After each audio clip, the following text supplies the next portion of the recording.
Queria convidar você para abrir comigo a sua Bíblia no livro de Atos dos Apóstolos, capítulo de número 13, verso 22.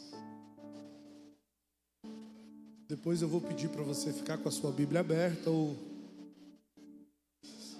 ficar com ela fácil aí, porque a gente vai ver muitos versículos da palavra de Deus. E é importante a gente acompanhar a leitura para ter certeza que é isso mesmo que o pastor está falando. Meus irmãos, um anseio muito grande veio ao meu coração com a responsabilidade de ministrar essa palavra. Muitas coisas vêm reverberando dentro de mim esses dias. E na medida em que o Espírito ia me dando mais e mais detalhes sobre a palavra,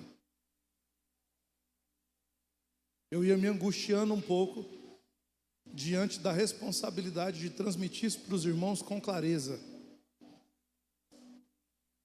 Então eu peço que os irmãos, por favor, estejam bem atentos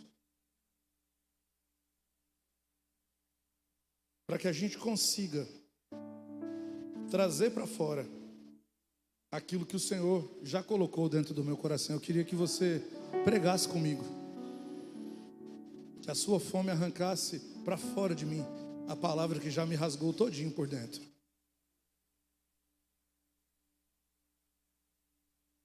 Eu quero ler apenas a segunda parte do versículo de número 22, só a parte B, que está escrito assim: achei a Davi, filho de Jessé, varão conforme o meu coração, que executará toda a minha vontade. Achei a Davi, filho de Jessé, varão conforme o meu coração, que executará toda a minha vontade. Esses dias eu vinha sendo afligido ao olhar para a geração da qual nós fazemos parte. Existem algumas frases que estão na boca dos mais antigos, como, por exemplo, não se fazem mais homens como antigamente. No meu tempo, as coisas não eram assim. No meu tempo, a gente enfrentava a vida com mais responsabilidade. E a gente sabe que nem tudo que está na boca do povo, nem tudo que é dito popular, é uma verdade segundo a Escritura. Mas na medida que nós olhamos para os dias de cumprimento da palavra de Deus, na medida que nós olhamos para as promessas que o Senhor tem feito para se cumprir nos últimos dias, a gente consegue observar que, na verdade, o tipo de gente que é preciso para levar essas palavras a cabo é um tipo de gente que tem muita responsabilidade. É um tipo de gente que tem muito posicionamento. É um tipo de gente que não relativiza muito os seus valores de acordo com as circunstâncias. É um tipo de gente que sabe quem é, sabe de onde veio e sabe para onde está sendo e por quem está sendo conduzido. Quando a gente olha para aquilo que precisa ser cumprido nesse tempo, porque já disse o Senhor, a gente vê que a gente precisa de uma geração que seja a geração mais violenta, mais dedicada, mais incendiada, mais vívida que já viveu no planeta Terra.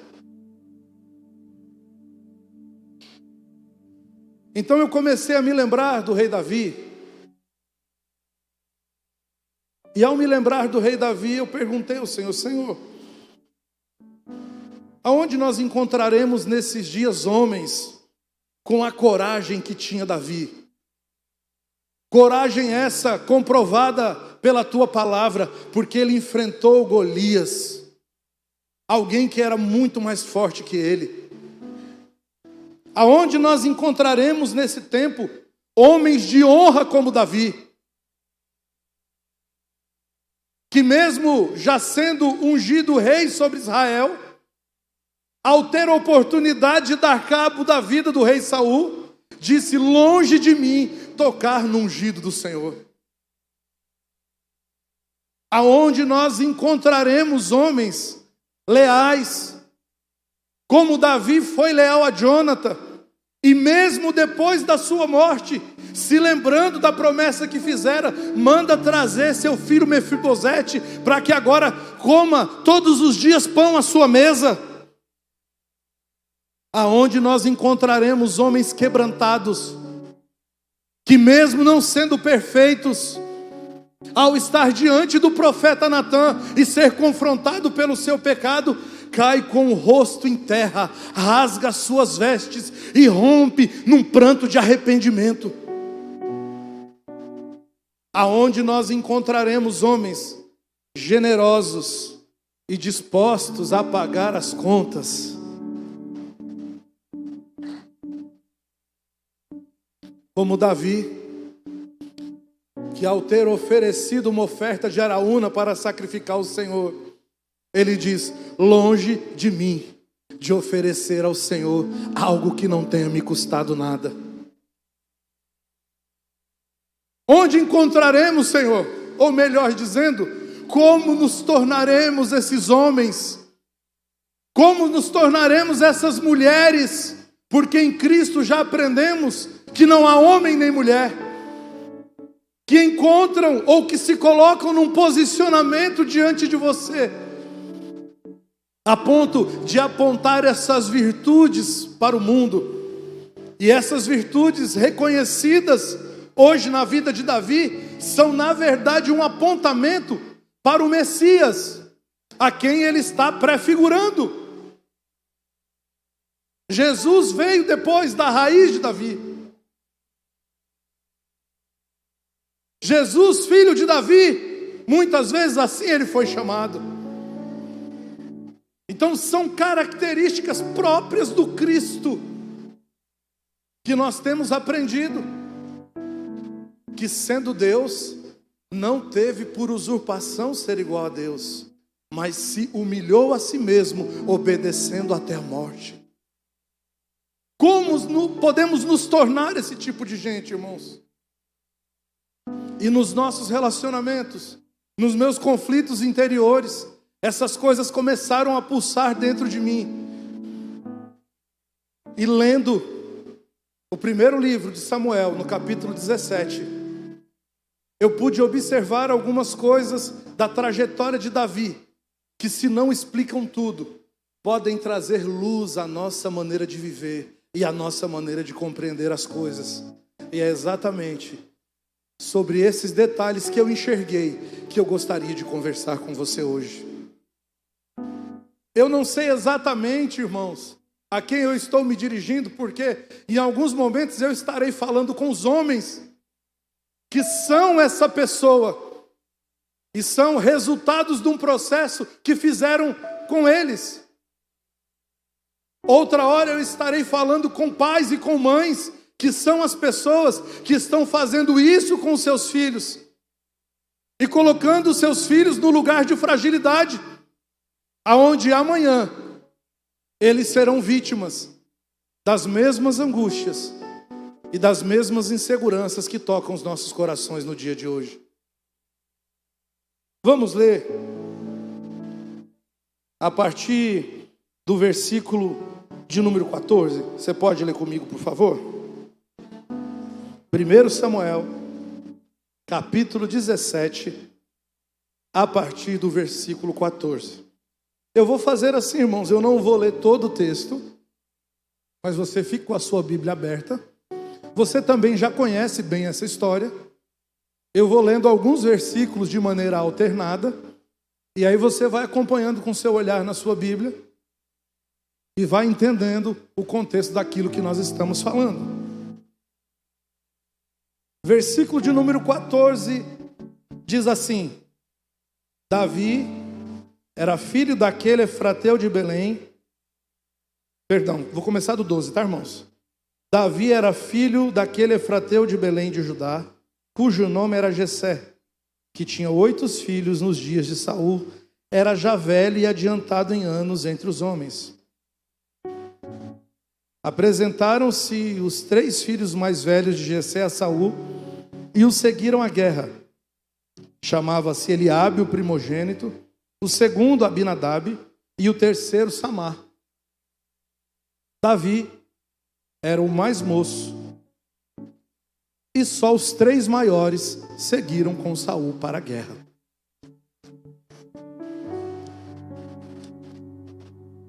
Se eu puder dar um tema para essa mensagem, eu a chamaria de filhos gerados segundo o coração do Pai.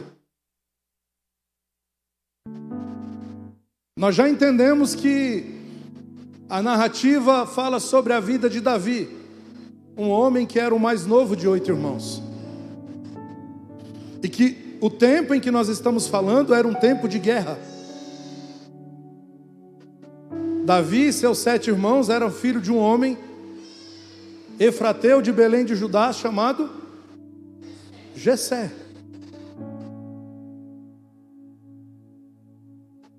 Jessé tem os seus 3 filhos mais velhos enviados para a guerra. E Davi era o menor de todos eles. Davi era o caçulinha do seu pai e da sua mãe. Davi era o seu cuti-cuti. E você imagina para um pai e para uma mãe que em tempos de guerra, de 8 filhos, manda logo 3 para o fronte de batalha. Qual é a preocupação, o cuidado e o zelo que eles devem estar com aqueles que foram e com aqueles que ficaram? Dentro da história de Israel, nós já falamos sobre isso aqui. Filhos eram legado. Posteridade era a salvação. Isso era ter o seu nome perpetuado. Então era de se esperar que ao expor os 3 filhos mais velhos a um risco de morte na guerra, houvesse uma postura da parte de Jessé e da sua esposa de cuidar mais perto dos filhos menores, de proteger mais os seus filhos menores, para que nada de mal acontecesse nesse período. E é exatamente esse ponto, irmãos, que me chama a atenção nesse versículo. Porque quando eu olho para a história de Davi como um todo, eu vejo que não houve da parte do seu pai um poupar Davi dos seus trabalhos e das suas responsabilidades por causa daquilo que estava acontecendo com seus irmãos. Mas quando eu olho para os nossos dias, quando eu olho para dentro da minha casa, para dentro da casa de vocês, e para dentro das casas das gerações que estão se relacionando conosco hoje na humanidade, eu vejo uma cultura justamente contrária a isso.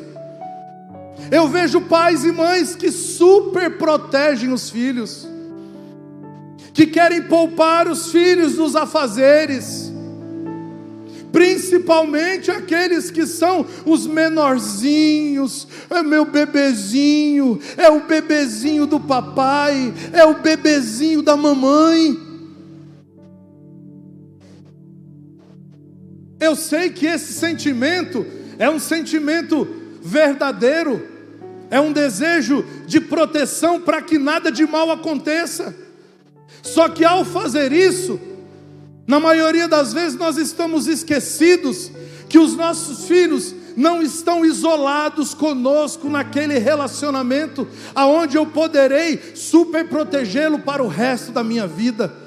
Mas existe um ambiente maior no qual eu e ele estamos inseridos, E eu preciso, em meio a tempos difíceis, desenvolver o meu filho, para que ele cresça, para que ele encontre habilidades necessárias para enfrentar as dificuldades de um mundo que está em guerra.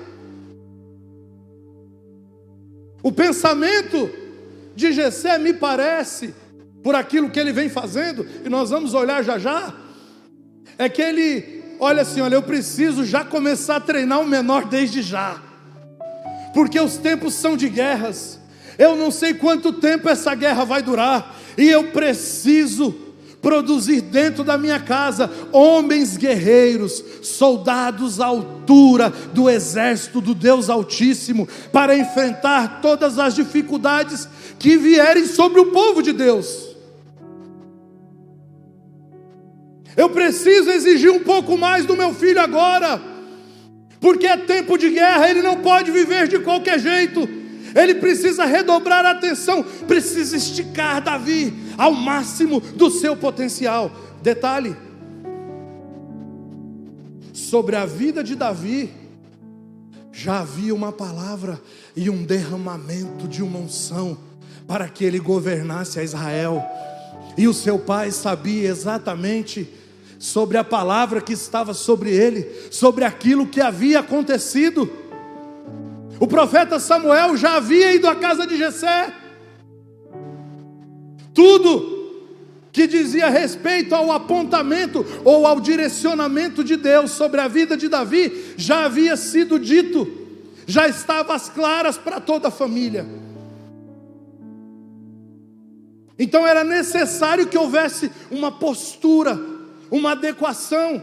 Nós ouvimos aqui a semana passada, há uma palavra liberada, e sobre essa palavra liberada precisa haver uma adequação para que eu entre nesse lugar para dias de cumprimento.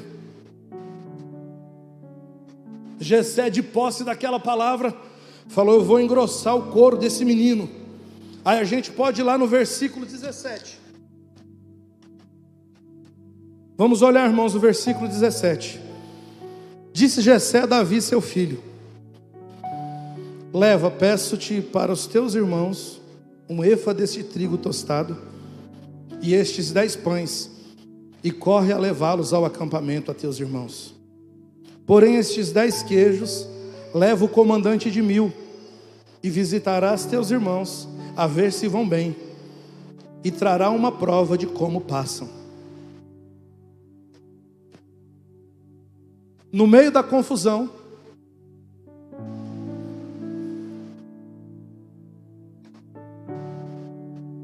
o exército de Israel acampado em guerra contra os filisteus, Davi já estava plantado dentro de uma responsabilidade.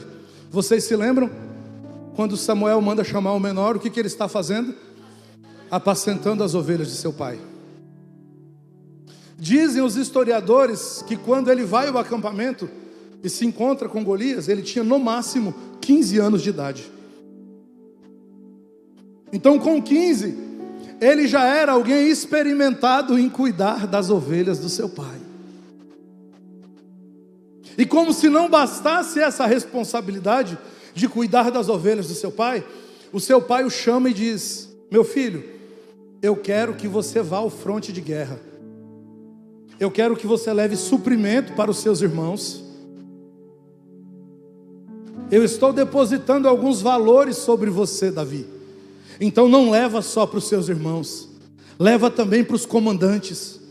Honra esses homens e supre eles também nas suas necessidades. E você chegando lá, você vai verificar para mim como os seus irmãos estão. E vão trazer, e vai trazer para mim notícias e prova de como eles estão. Então, quando a gente continua lendo no versículo de número 20, você pode acompanhar nos seus olhos, você vai ver que Davi agora, de posse da responsabilidade que o seu pai deu, ele acorda bem cedo para cumprir com aquilo que o seu pai havia pedido. Mas antes de ir, o que é que ele faz? Ele deixa as ovelhas que eram sua responsabilidade sobre os cuidados de alguém. Como é difícil, irmãos, a gente viver em meio a um tempo onde as pessoas não conseguem acumular duas responsabilidades. Aonde ao receber uma orientação sobre fazer uma coisa, elas esquecem da outra, que é responsabilidade delas fazer também. Como é difícil viver no meio de mães que não colocam responsabilidade sobre a vida das suas filhas, porque não tem paciência de produzir o ensino e esperar que elas aprendam para fazer da melhor maneira possível. Elas acham mais fácil assumir a responsabilidade e fazer elas mesmas. Então as meninas são preparadas para a vida de uma maneira que, enquanto elas estão sentadas no sofá assistindo série, as mães lavam, passam, cozinham e servem elas na mão. Esse é o mundo delas. Aí você chega e fala para uma mãe dessa: você precisa dar responsabilidade à sua filha. Tadinha, ela já estuda tanto, ela já acorda tão cedo, ela já faz tanta coisa. A vida que ela vai precisar viver daqui a pouco não admite esse tipo de desculpa esfarrapada. É preciso ser preparada para a vida em toda a sua maneira de viver. Existem responsabilidades que vão ser colocadas diante dos olhos dela, que ela não vai poder negligenciar.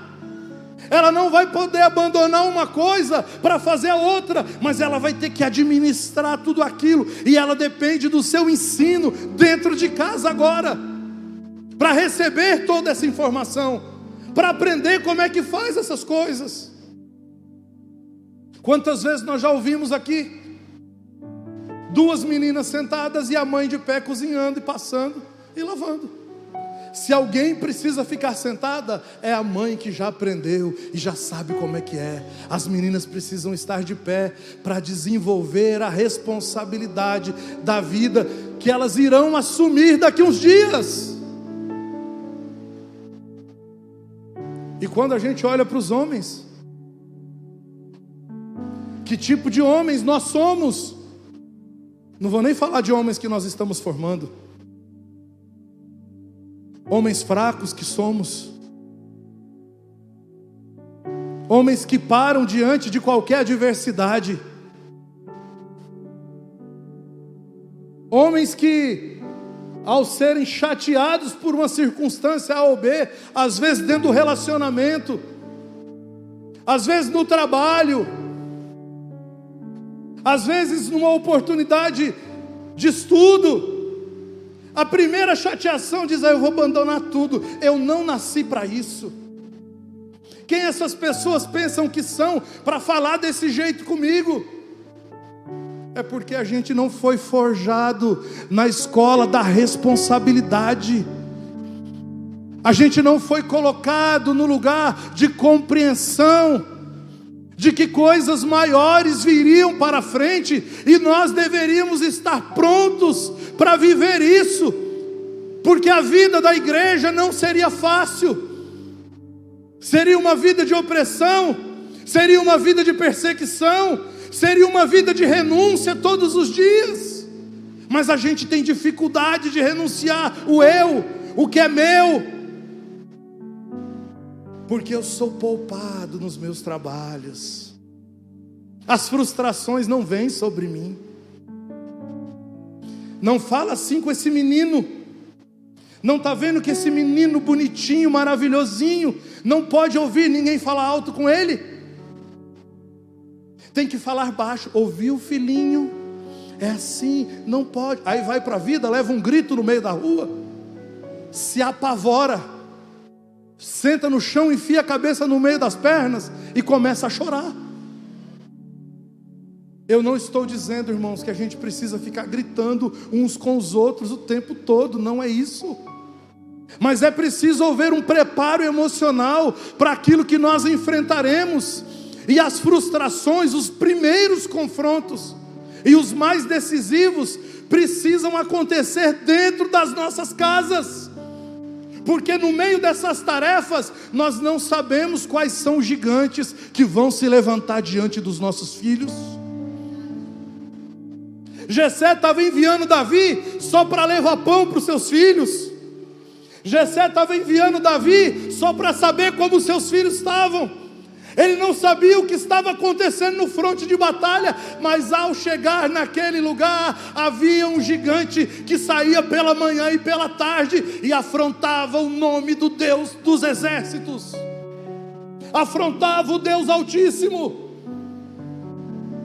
Ia fazendo essa tarefa simples, mas cheio de verdades dentro do seu coração, mesmo sendo um menino muito novo ainda, não sendo poupado das suas responsabilidades. Acordar cedo, irmãos, olha só. Viajar sozinho. Como que a gente faz isso, irmãos? A gente não tem coragem de voltar, fazer os meninos voltar a pé da escola. Eu já falei isso aqui outra vez, né? Não, o sol está quente. Irmãos, lá estava mais quente, eu desconfio, viu? Acho que aquela região é mais quente que a nossa. Como Davi estava nesse ambiente onde verdade estava sendo gerada diante dele, ele não estava sendo descaracterizado pelas distorções que nós carregamos. Então, ao chegar no fronte de guerra, ele vê que Golias desce a afrontar o exército do Deus Altíssimo. Quando ele ouve a afronta, há um paralelo entre o ouvido de Davi e o ouvido dos seus irmãos. Porque os irmãos de Davi haviam ouvido junto com ele, aliás, junto com o rei Saul, o que havia acontecido quando Golias ameaçou aqueles homens.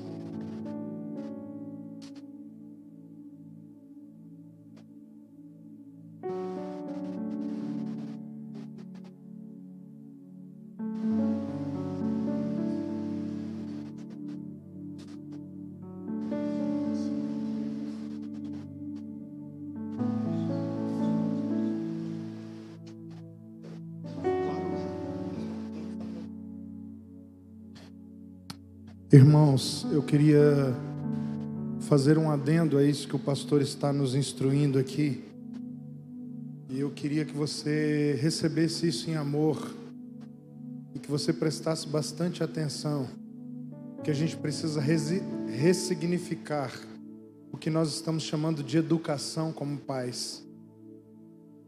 Então eu queria falar duas coisas dentro disso que o pastor já está nos falando. A primeira é, nós perdemos de fato a compreensão do que é educar um filho. Nosso mundo, ele está fazendo, inclusive nós como igreja, sucumbir aos avanços que estão acontecendo. Nós estamos perdendo o chão de sustentação daquilo que é um legado familiar. Estamos sucumbindo diante das mudanças que estão havendo na sociedade, no mundo ao nosso redor. E eu quero ressignificar algo muito importante aqui, que se você e eu não entendermos isso, nossas famílias estão fadadas ao fracasso. Ensinar um filho não é dar a ele uma informação sobre o que ele deve fazer.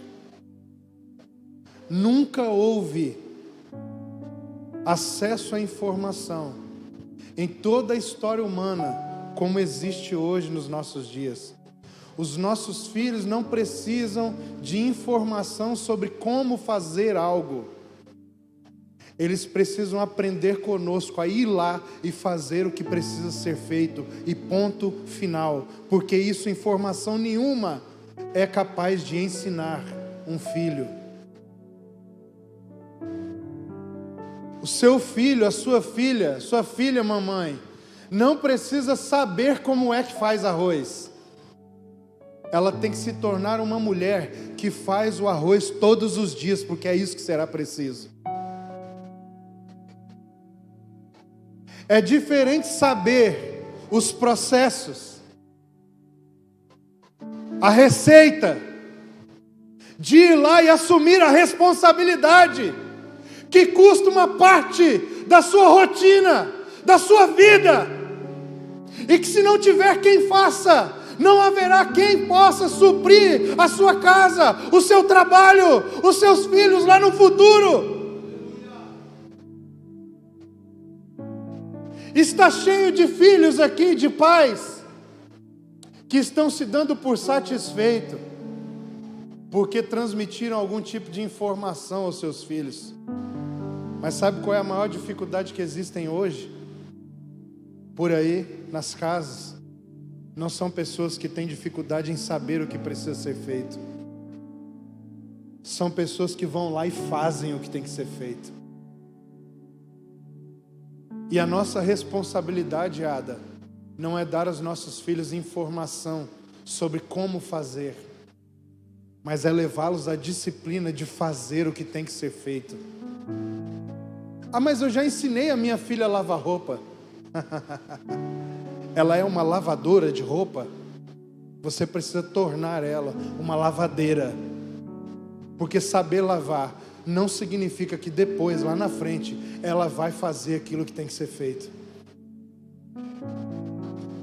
Você já ensinou seu filho a tirar a bunda da cama, escovar os dentes, tomar banho, trocar de roupa e assumir as responsabilidades que ele tem durante o dia?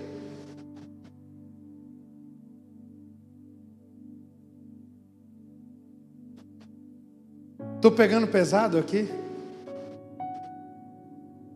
Irmãos, nunca houve informação como há, e nós estamos descansando na tecnologia. Quando ele precisar fazer, basta não precisa mais nem digitar. Você manda um áudio aqui no YouTube e aparece até o vídeo de como que faz. Aqui, olha para mim. Ter informação sobre o que precisa ser feito não significa que você terá a coragem necessária para ir lá e fazer quando chegar a hora. Aqui entre nós há homens e mulheres adultos, que eu sei que sofrem da dificuldade de ir lá e fazer aquilo que já sabem fazer. Imagina os nossos filhos. Já há entre nós aqui pessoas que estão afetadas por isso, que diz: poxa, mas eu vou ter que acordar cedo no sábado e no domingo? Eu não acredito, eu já acordo cedo 3, 4 vezes na semana. Há alguns de nós que não conseguem assumir uma responsabilidade às 7 da manhã, mesmo sendo a pessoa que tem todas as informações para ir lá e fazer o que quem precisa acordar às 7 da manhã tem que fazer. Então, saber fazer não é suficiente. É necessário ter a coragem, a disposição e o comprometimento de ir lá e fazer o que tem que ser feito. Irmãos, escutem o que eu estou falando. Mudem absolutamente a compreensão de vocês sobre, como igreja, sobre o que é transmitir legado aos seus filhos. Legado não é transmissão de informação, é transformação de identidade. Você precisa tornar o seu filho o que ele foi chamado pelo Senhor a ser. Você não precisa dar a ele uma cartilha, um livro, você não precisa dar a ele um curso, você não precisa dar a ele uma receita, porque isso o mundo mesmo já está fazendo. Só que existe uma diferença entre ter acesso e ter me tornado aquilo que é necessário. Só um pai pode tornar o filho aquilo que é necessário. O que está faltando em nossos dias não é acesso, não é tecnologia, não é informação. São pessoas que vão e fazem o que tem que ser feito. Tem algum lugar no mundo, hoje, por exemplo, a pessoa não tem vaga de emprego. Hoje tem coisas na internet que a pessoa vende sem ter o dinheiro para ter comprado, sem ter o produto que ela está vendendo e sem nem conhecer quem é o dono do produto que ela vende. E ela sobrevive disso, André. Ela encontra uma pessoa, ela faz um anúncio, o anúncio encontra. Nem sair de casa ela sai para encontrar a pessoa que quer comprar o que ela quer vender. Ela vende uma coisa que ela não tem para uma pessoa que ela não conhece, sem fazer esforço nenhum, e recebe por isso. Onde é que nós imaginamos que uma coisa dessa ia acontecer no mundo? E mesmo assim, tem pessoas que não conseguem fazer nem isso. Porque elas não sabem? Não, porque elas não têm coragem necessária para fazer o que precisa ser feito. Irmãos, você não precisa dar informações ao seu filho, você precisa tornar ele a pessoa que vai ir e fazer o que precisa ser feito quando chegar a hora. E quando chegar a hora para fazer o que precisa ser feito, ele vai precisar estar pronto, ou seja, ele vai ter que ter se tornado essa pessoa. E como é que eu torno uma pessoa aquilo que ela precisa ser? Sem disciplina, sem rotina, sem responsabilidade. Bota a sua filha para lavar a louça uma vez, 2 vezes, 3 vezes. Aí você chegou lá, viu a louça limpa, ótima. Você fala, ela já aprendeu. Não, irmão, ela não aprendeu. Porque ensinar alguém a lavar a louça, para a louça ficar limpa, é a coisa mais simples do mundo. Agora, depois de fazer a janta, ir lá e lavar a louça todos os dias, para no outro dia de manhã a pia não estar cheia de louça, tem irmãs aqui com mais de 30 anos que ainda não aprenderam. Por quê?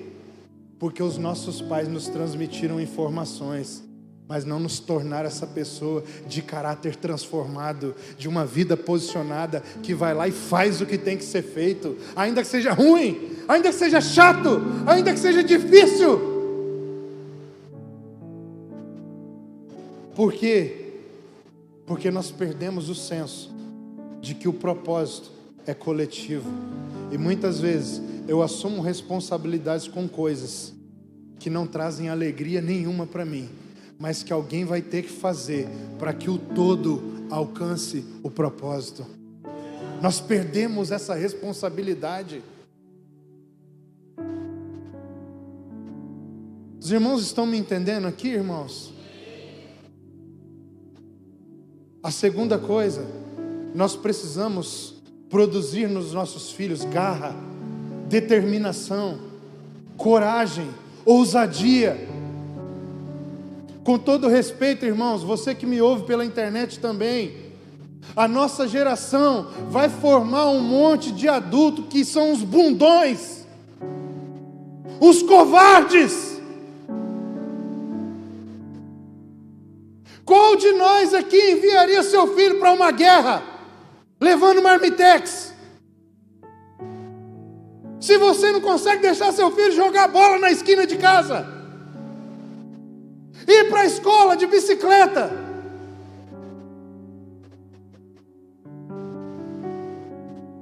nem você iria para a guerra.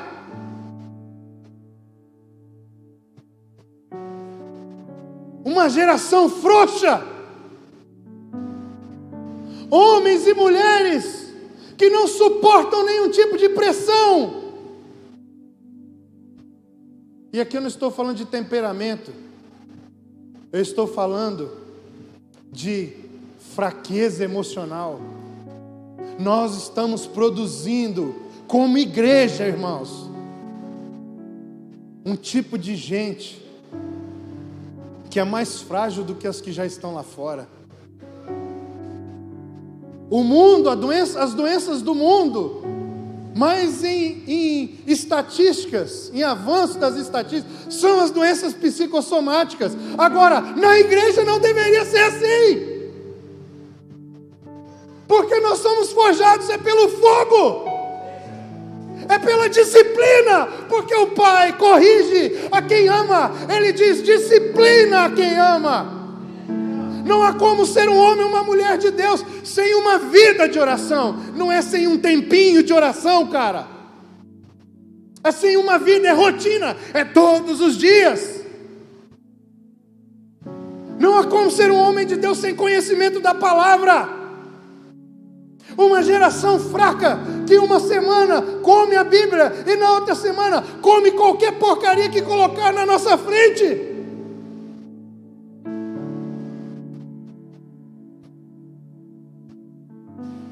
Como nós vamos tocar a cidade? Como os nossos filhos vencerão os Golias?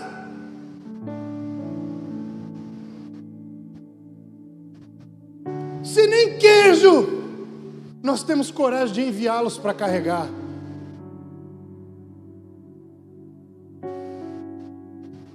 Irmãos, é preciso fazer uma cunha, uma divisão em nossa história como igreja hoje. Hoje,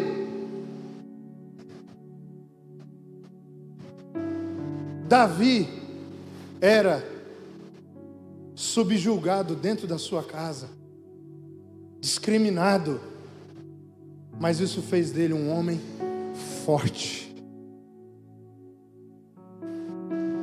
Um garoto chega no meio de uma guerra, está todo mundo se cagando as calças, de medo do gigante.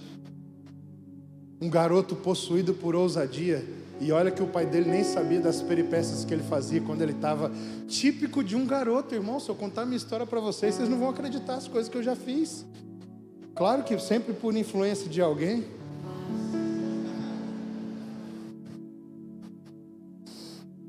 Só que é o seguinte, irmão, eu posso errar, mas eu não recuo por medo.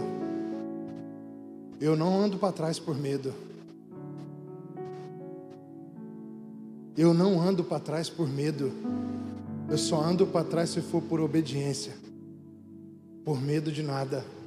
Eu não ando para trás, irmãos. Mas vai dar tudo errado. O Senhor falou. Estou andando, quem quiser vir, venha. Eu não vou retroceder por medo. Não, irmão. Está todo mundo lá, correndo, só gente preparada, capacitada. Ou seja, o exército de Israel sabia exatamente o que fazer. Tinham todas as informações, tinham feito todas as mentorias do Instagram, os cursos do YouTube, sabiam todas as receitas de como fazer pudim. Qual é o problema? É que eles nunca tinham visto um gigante daquele olho a olho, de pertinho. Davi já tinha matado o urso, já tinha pegado o leão pelo cavanhaque, pegou o leão pela barbicha aqui. Como é que é o negócio? Não, vai atacar as ovelhas do meu pai? Vou te mostrar quem é que manda aqui. Chega Davi, um adolescente desavisado, ninguém explicou para ele que era de alta periculosidade uma guerra. Só falou, vai lá meu filho, serve todo mundo, honra todo mundo. Já estou pregando também sua mensagem aqui, pastor.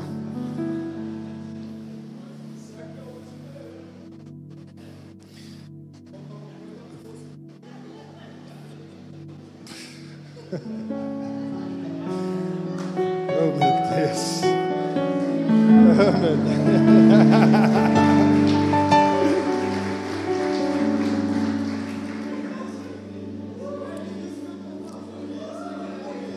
Domingo que vem você vai pregar metade da mensagem no meu lugar. Os irmãos estão entendendo isso aqui? Irmão, quando a gente olha a história de Davi, quem é que não queria ter um filho com a história de Davi que derrotou o gigante? Todo mundo, quando a gente pensa no troféu. Mas pensa, teu filho no meio de uma frente de uma batalha, onde tem um paredão armado, um gigante do outro lado, que todo o exército tem medo, e o seu filho de 15 anos vai ser a pessoa que vai enfrentar ele. O que você faria como pai? Irmão, quero ver um aqui que levanta para dizer, não, ainda que o meu filho morrer, porque qual era a chance de dar errado? Era muito grande, cara. Imagina você olhando para o seu filho, Davi, você olha para lá o gigante, você olha para cá Davi, olha para lá o gigante, olha para cá Davi, olha para lá o gigante, fala, rapaz, meu Deus do céu, cara, a chance de dar errado é muito grande. Não, pai, eu vou em nome do Senhor dos Exércitos. Não, filho, amém. Eu sei que você é crente, eu sei que você ora, você jejua, eu sei que a graça de Deus está sobre a sua vida, mas eu acho que você precisa amadurecer um pouco mais. Eu acho que você precisa ir lá para o centro de treinamento Tameon. Irmãos, olha aqui para mim, eu quero passar a palavra para o pastor de volta. Queridos, o lugar certo de um menino que está sendo preparado para ser um homem é indo na guerra servir. Não é deitado no sofá da casa assistindo Netflix. O lugar correto dos nossos filhos estarem são nos lugares que produzem insegurança e fazem o medo que eles têm no coração vir à tona, para que a gente possa encorajá-los e fortalecê-los, para quando chegar a hora deles irem, eles tenham coragem para depender e confiar exclusivamente no Senhor.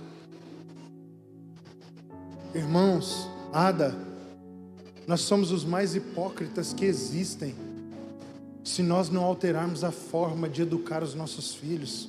Sabe por quê? Porque nós estamos ensinando para eles que aquilo que falamos sobre o Senhor é mentira, porque quando chega a hora deles experimentarem, por medo e insegurança que ainda possui o nosso coração, nós fazemos eles recuarem.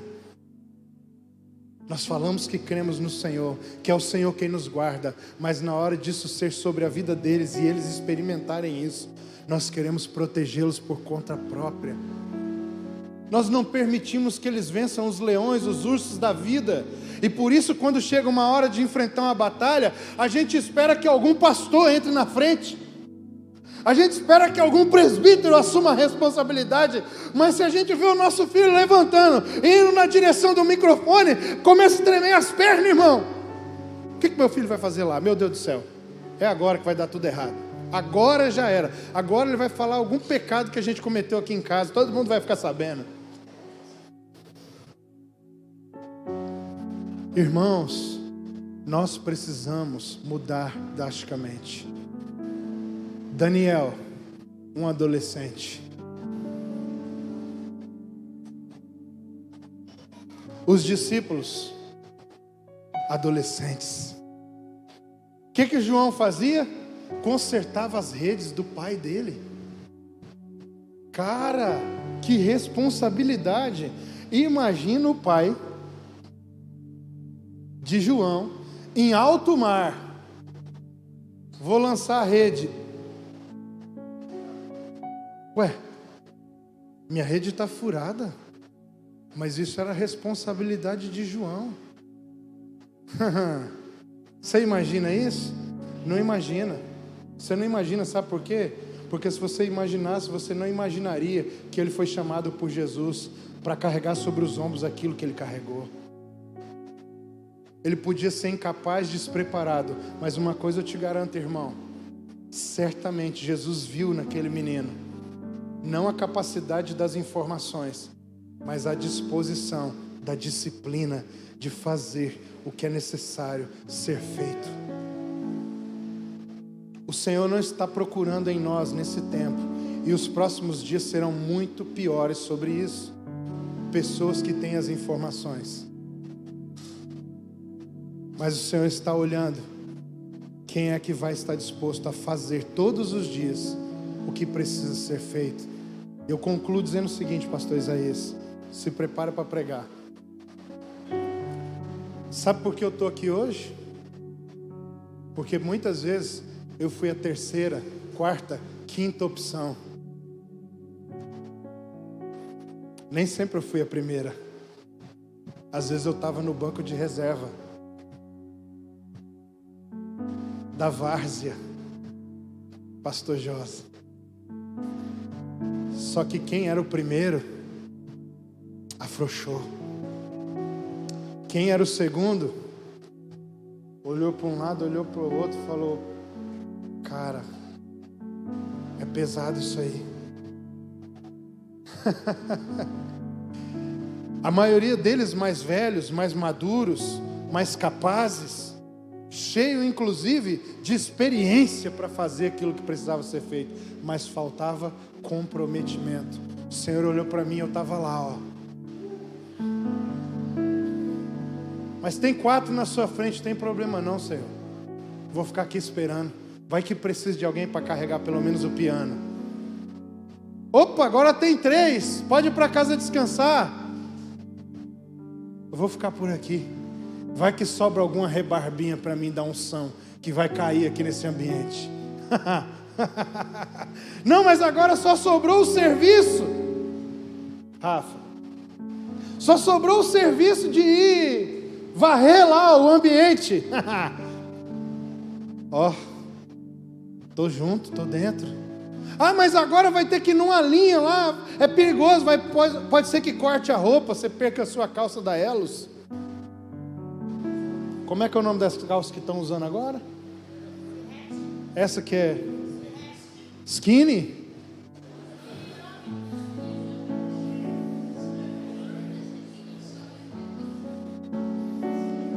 Poxa, mas eu acabei de comprar essa calça que para bem aqui. Cara, pô, vou sujar tudo a minha... Irmãos, quantas vezes em serviço, em ambiente de comunidade aqui, eu já vi adolescentes nossos. Não, cara, eu não... Como é que eu vou sujar minha roupa? Irmãos, eu estava lá, ó, quarto da fila, terceiro da fila, 1 hora o piano caía no meu colo. Cara, não sobrou ninguém. Tinha um monte de gente mais preparado, mais capacitado, mais experiente. Vazou todo mundo, só sobrou você. Vai você mesmo. Me ajuda, Senhor. Eu não sei fazer isso, mas eu quero. Não tem ninguém, não. Eu vou. Tem alguém para me ajudar? Não, foi todo mundo embora. Eu vou sozinho. Ainda que isso faça com que eu caia, com que eu me machuque, com que eu perca aquilo que está todo mundo lá agora fazendo, se entretendo, se divertindo, passeando. Porque Deus não escolhe os capacitados, mas capacita os escolhidos. E eu não me sinto, irmão, um cara que em todas as coisas que viveu era o escolhido.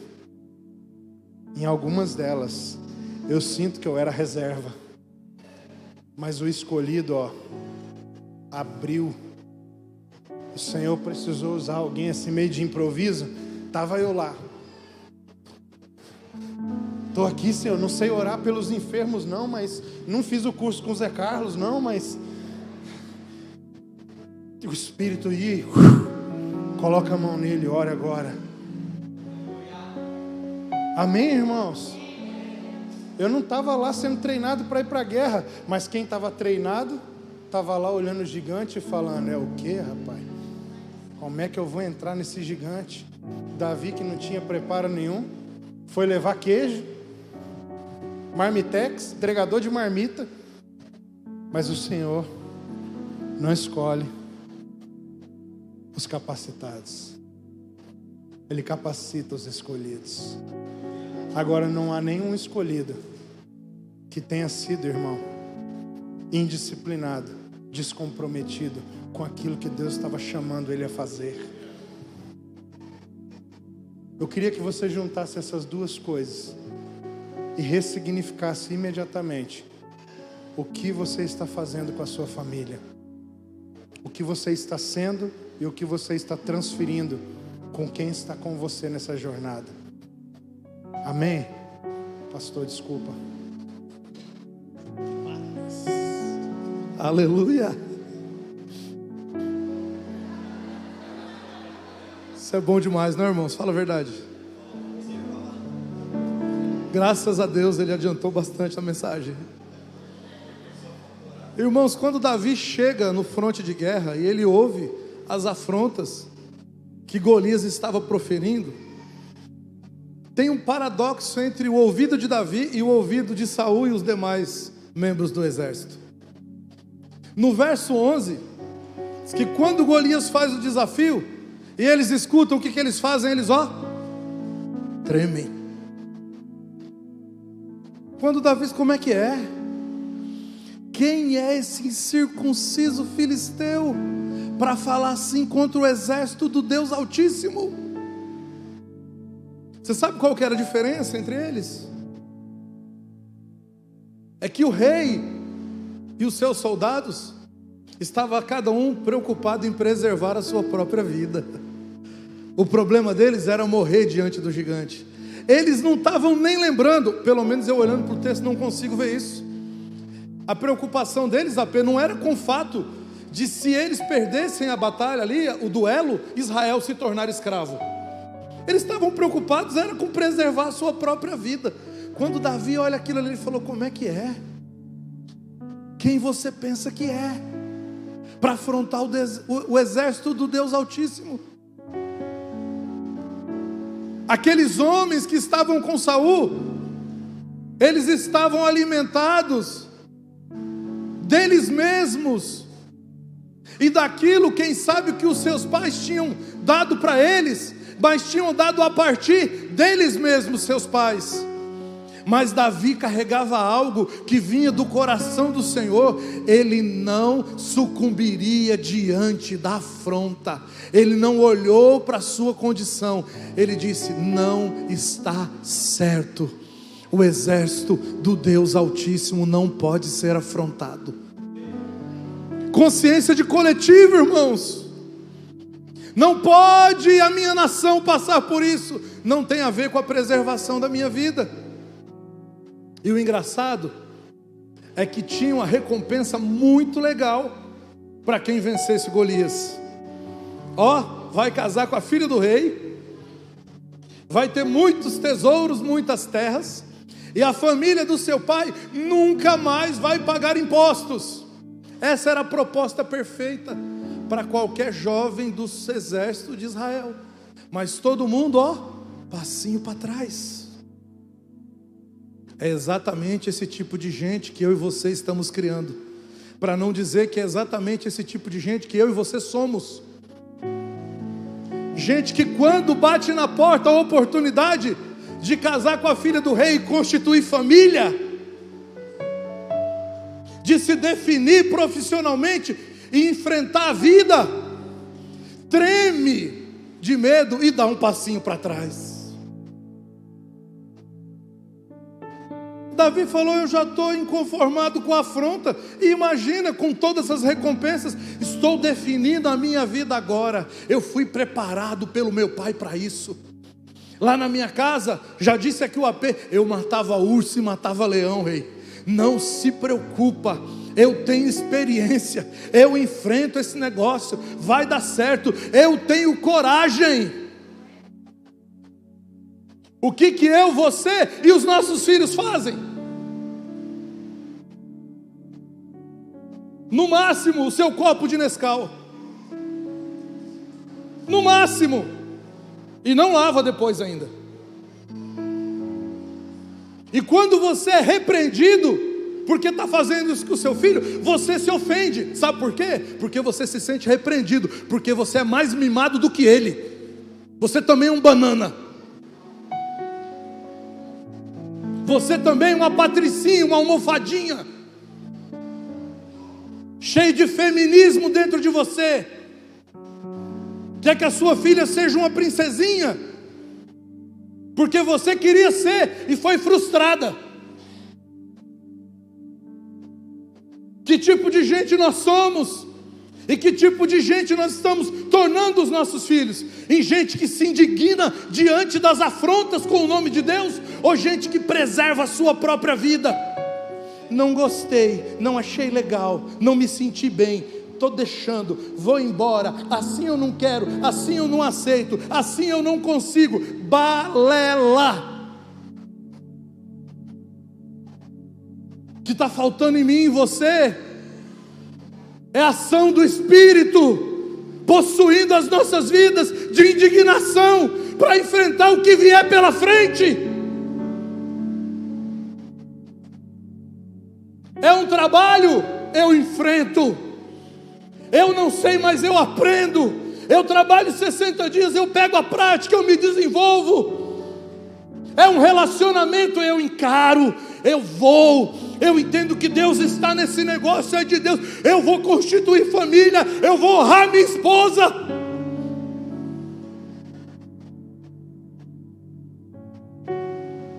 Davi é incontestável quando ele diz com a firmeza que ele diz. Saul falou: tá bom, vai lá. Ele não quis a roupa de Saul, ele não quis nada de Saul. Ele falou: eu vou com as minhas armas, eu sou treinado. Aí quando ele chega lá na frente do Golias, Depois você lê isso aí, tá? O Golias começa a rir dele, AP. Sabe por quê? Porque o Golias viu que ele era pequenininho e era bonitinho. O Golias falou: lá vem esse boyzinho. Ele é bonitinho, ele anda todo arrumadinho. Vem me enfrentar. E a nossa geração, a geração dos nossos filhos, é a geração dos bonitinhos, dos engomadinhos. Fala assim: eu sou bonitinho. Que não vai nem na padaria se a camisa não tiver passada. Vocês são idólatras de vocês mesmos. Foram plantados num ambiente de vaidade pelos pais e pelas mães de vocês. E o evangelho está distante disso. Outro dia eu mandei umas fotos para minha mãe. A Alice tirou umas fotos bonitas aqui, né? Aí eu peguei, mandei as fotos para meu pai e para minha mãe, né? E mandei uma frase assim para a mãe: beijo, mãe, te amo. Para vocês verem o filho lindo que vocês fizeram. Aí ela respondeu para mim assim: Isaías, deixa de ser bobo. Para mim, de fato, você é meu filho lindo e sempre vai ser. Mas o que importa é a graça e a misericórdia de Deus nas nossas vidas. Não entra nesse lugar de vaidade, que a sua beleza é Jesus na sua vida.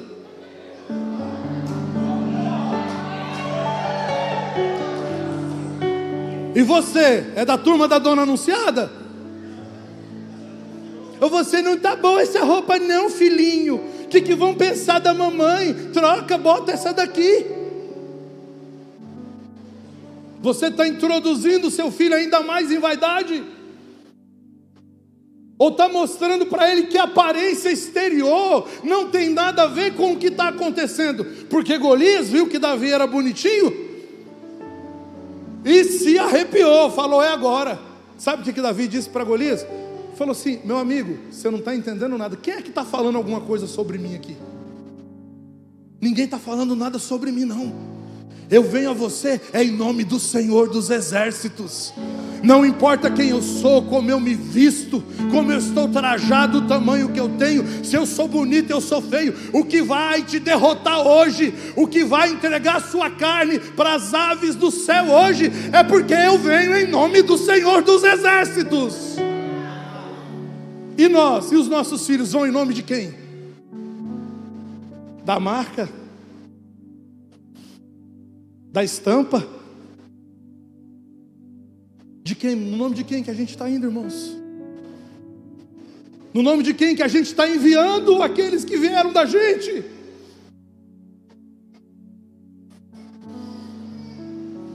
Davi era tipo filho da Anunciada, irmãos. Falou: que beleza, o que, meu irmão? Meu negócio aqui com você é na pancada, porque eu vou em nome do Senhor dos Exércitos. Aonde estão os homens corajosos desse tempo, dispostos a enfrentar todos os desafios, não por aparência, não por condições, mas pelo poder do Espírito, em nome do Senhor dos Exércitos?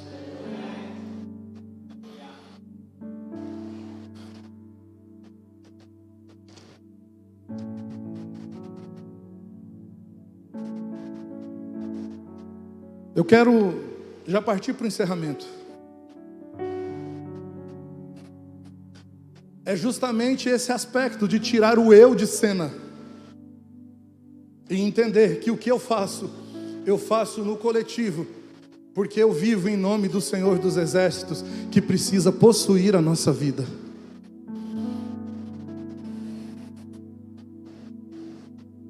Quando somos criados na distorção, nós somos aqueles que reclamam das condições em que vivemos. A gente reclama da casa dos nossos pais, a gente reclama do nosso trabalho, a gente reclama da distância para a escola, a gente reclama das roupas que a gente usa. Aí quando a gente casa, a gente reclama da esposa, a gente reclama dos filhos. Não tem mulher suficiente boa para mim e para você. Não tem condição financeira suficientemente boa para mim e para você. Sempre olhar a condição do outro é mais favorável. Para o outro é sempre mais fácil. Mas para mim e para você nada é suficiente. Por quê? Porque nós fomos treinados no espírito insaciável do Deus desse século. A mente grega, a egolatria, o desejo de ser o destaque de todas as coisas. Mas não é esse o apontamento de Davi, e não é esse o espírito do Messias. Você diz que quer ser semelhante a Cristo, reclama da sua esposa, mas você não é Cristo para sua esposa. Você é um usurpador, você é um mercenário, porque você só quer desfrutar das coisas boas que o relacionamento pode oferecer. Mas o Cristo, sabe o que ele fez pela sua noiva? Ele se entregou por ela e proveu de antemão todas as coisas que eram necessárias para que ela se desenvolvesse. Proveu de antemão tudo o que era necessário para que ela continuasse se desenvolvendo e crescendo a cada dia. Você não é ambiente de segurança para nada e quer exigir o quê?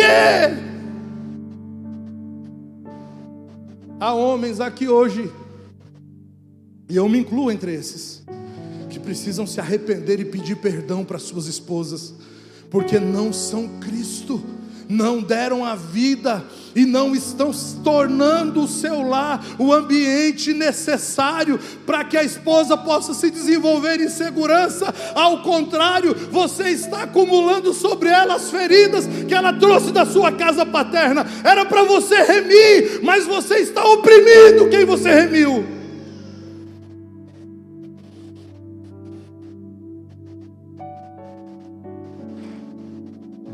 É exatamente isso que nós somos. E por sermos assim, estamos fazendo as mesmas coisas com os nossos filhos. Mas graças a Deus, que nos dá a vitória por nosso Senhor e Salvador Jesus Cristo, essa condição não é definitiva para mim e para você. Há um lugar de arrependimento, aonde a nossa história é transformada, onde a nossa mente é restaurada ao padrão de Cristo, e a gente pode agora se desenvolver num novo caminho. Quinta-feira, na reunião lá em casa, a Lari contava um testemunho e falava sobre a vida de Jacó e o encontro com Deus no Val de Jaboque. Naquele encontro, Jacó luta com Deus. E Deus pergunta qual é o seu nome, e ele diz: eu sou Jacó. Ele reconhece que ele é suplantador. E a partir daquele momento, ele tem o seu quadril tocado, a sua história mudada, e os caminhos aplainados para que ele continue se desenvolvendo na sua trajetória de patriarca da história de Israel. E o sentimento que tomou conta do meu coração, ele se repetiu aqui hoje, enquanto nós estávamos na adoração. Jacó não teve o seu caráter transformado num estalar de dedos quando ele estava no Val de Jaboque, mas a sua história anterior, como ele vinha vivendo, foi se acumulando sobre ele até aquele momento aonde a sua mente transiciona, porque ele grita quem ele é, reconhece quem ele é, e a partir daí ele passa a desfrutar de quem ele vai se tornar. Você consegue entender isso que eu estou falando? E o sentimento que veio no meu coração na quinta-feira e que se repete aqui hoje é que existem pessoas que estão sendo atropeladas pela própria história. O que você viveu nos últimos tempos, desde então, vem conduzindo você para um lugar onde você já não tem mais escolha, senão abrir a sua boca e reconhecer quem você é, para que você possa sair definitivamente dessa condição. Mas como alguém que resiste ao Espírito, você está com os dentes cerrados e diz: eu não vou dizer, eu não vou dizer, eu não vou dizer, pois Deus não vai dizer para você. É você que vai ter que reconhecer os caminhos que você andou e abrir a sua boca para poder entrar nesse novo lugar que Deus já está te conduzindo por Ele. Mas você não desfruta por completo, porque precisa haver o reconhecimento.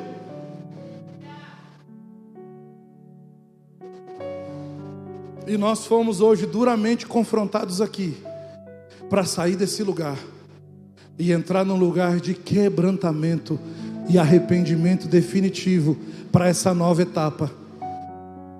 Dia 1 de setembro começou a primavera. Nós cantamos aqui hoje que o inverno se foi e a primavera chegou. Você vai continuar usando blusa e se escondendo em abrigos subterrâneos, enquanto o sol já está a pino e as flores estão florescendo? Então esse é o meu convite para você hoje, meu irmão.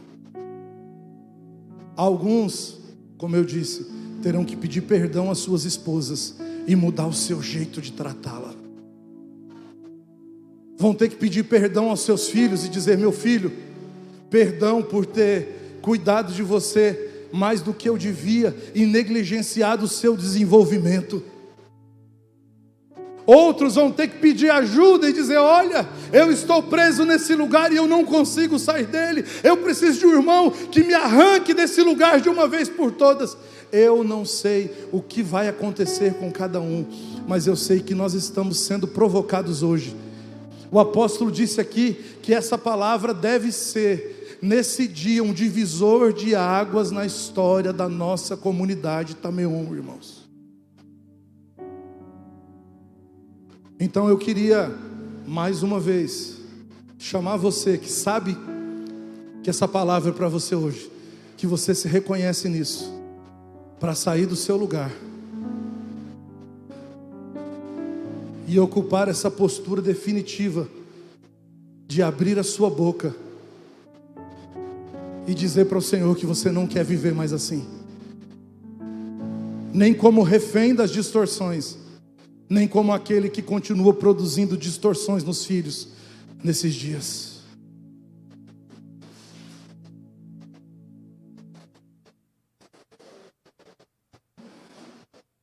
Aleluia.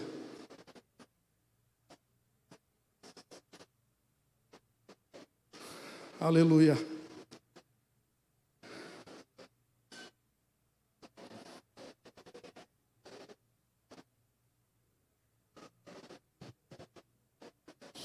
Aleluia.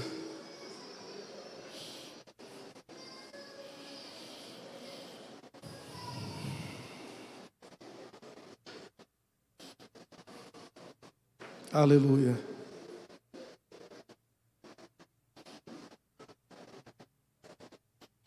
Cheguem mais perto, irmão. Cheguem mais perto. Não vão para os cantinhos, não. Vem para frente aqui, ó. Às vezes vai para o cantinho assim, não. Vem aqui na frente, ó. Aqui é 0,75 só aparece. Não é não, vem cá. Vem no meio aqui, ó. Bota a cara. Chega mais perto.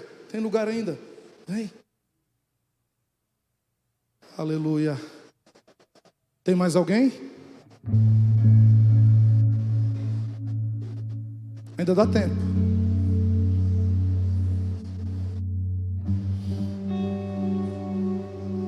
Ainda dá tempo.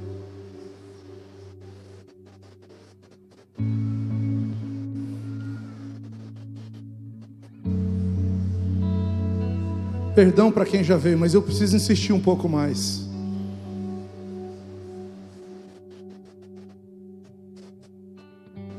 Ainda dá tempo.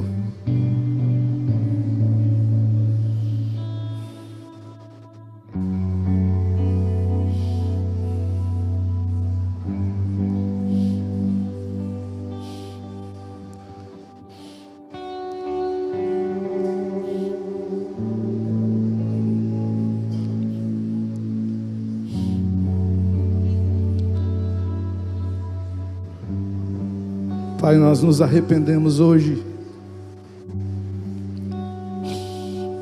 de um padrão de vida, Senhor, segundo a nossa alma caída, e nos colocamos diante de você, Senhor. Espírito Santo, possui a nossa vida por inteiro e nos leva a esse novo lugar em você. Senhor, com que dificuldade nós chegamos até aqui, Pai, mas nós queremos, como servo seu que somos, confessar, Senhor, diante de você as nossas debilidades, os nossos fracassos, Senhor. a resistência do nosso coração, para nos dobrarmos, Pai, diante de você, em humilhação, confessando, Senhor, quem somos e como vivemos. Nós queremos te pedir, não nos deixe prostrados nesse lugar. Nos arranca, Senhor, definitivamente desse lugar. Nos toma pela mão, Senhor. Nós reconhecemos não haver em nós mérito. Nós reconhecemos não haver em nós talento, senão um desejo ardente de ser para você quem precisamos ser, de nos tornarmos em você os filhos que refletem a tua imagem, Senhor. Pai, toma a nossa vida por inteiro. Muda a nossa história, Senhor. Dá a nós um coração como o de Jesus. Um coração que não teme pela própria vida em poupá-la.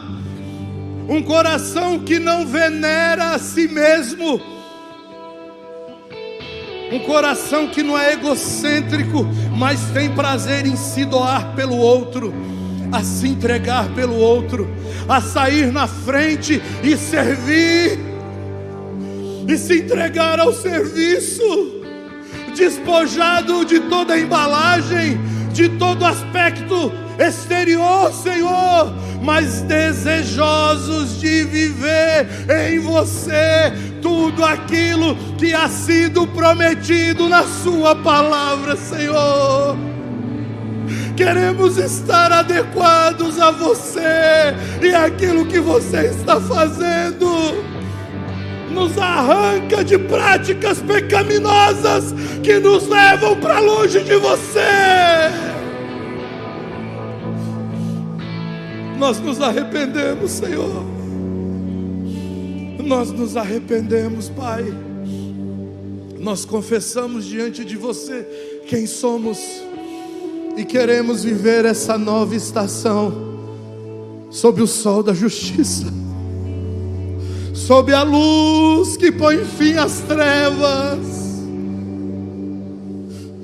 sobre o calor daquele que aquece os nossos corações para esse novo tempo, Pai.